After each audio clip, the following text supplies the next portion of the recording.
घरापासून लांब आणि लग्नानंतरची पहिलीच नागपंचमी होती आज. पण गावी कसं आपल्याकडे मातीचा नाग येतो आदल्या दिवशी आणि मग त्याची पूजा करायची. शहरामध्ये तसं नसतं. शहरामध्ये सगळे सण अगदीच वेगळे असतात. स्टेशनरीत जाऊन मी नागाचं चित्र असणारा एक पोस्टर घेऊन आले आणि घरी येऊन म्हटलं की त्याचीच पूजा करायची. पाट मांडला, त्याच्यावर पाणी शिंपडून ते पुसून घेतलं, त्याच्यावर ते पोस्टर ठेवलं आणि मग बेल आणि फुलं वाहिली.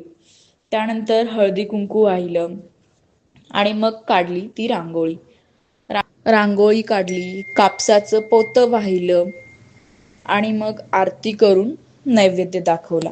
म्हणजे बघा ना, गावी सगळ्याच प्रथा किती छान असतात ना. शहरामध्ये आपण आलो की असं वेगळं वाटतं. घरापासून लांब सण त्याची इतकी हे राहत नाही, जितकी उत्सुकता गावी असते तितकी शहरामध्ये राहत नाही.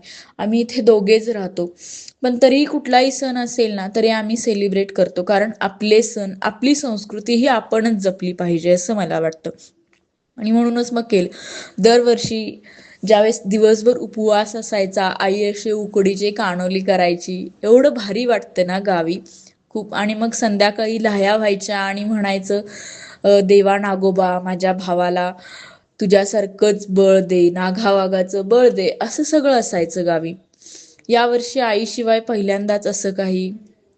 पण मनात एक आनंद आहे की आपला संसार सुरू झाला आहे. आपण जसं मला जमतं ना तसं मी करायचा प्रयत्न करते. आता उकडीचे कानुले करायचे, मी आजपर्यंत कधीच नाही केले, पण आज पहिल्यांदाच करणार आहे. मला ना त्या सगळ्या गोष्टी करायला खूप आवडतात. जे माझ्या आईनं केले, जे मला तिनं शिकवलं, त्या सगळ्या गोष्टींचा वारसा घेऊन पुढे जायला खूप छान वाटतं. आपले आई वडील किंवा आपल्या ज्या प्रथा असतात पूर्वीपासून चालत आलेल्या, त्याच्या मागे एक शास्त्रीय कारण असतं, एक त्याच्यामागे एक अध्यात्म असतं. आणि मला त्या गोष्टी पुढे घेऊन जायला किंवा त्या जपायला खूप आवडतात. म्हणूनच मग छान असं नैवेद्य झालं. आणि नागपंचमीच्या दिवशी ना एक मनाच्या समाधानासाठी ना वाटीमध्ये थोडंसं दूध ठेवायचं, जेणेकरून असं असतं की नाग ते दूध पिणार असं वाटतं आपल्याला.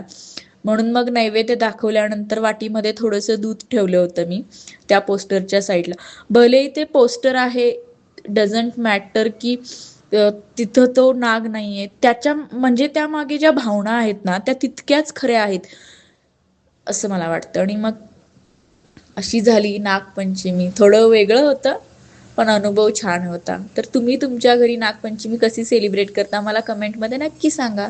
थँक्यू.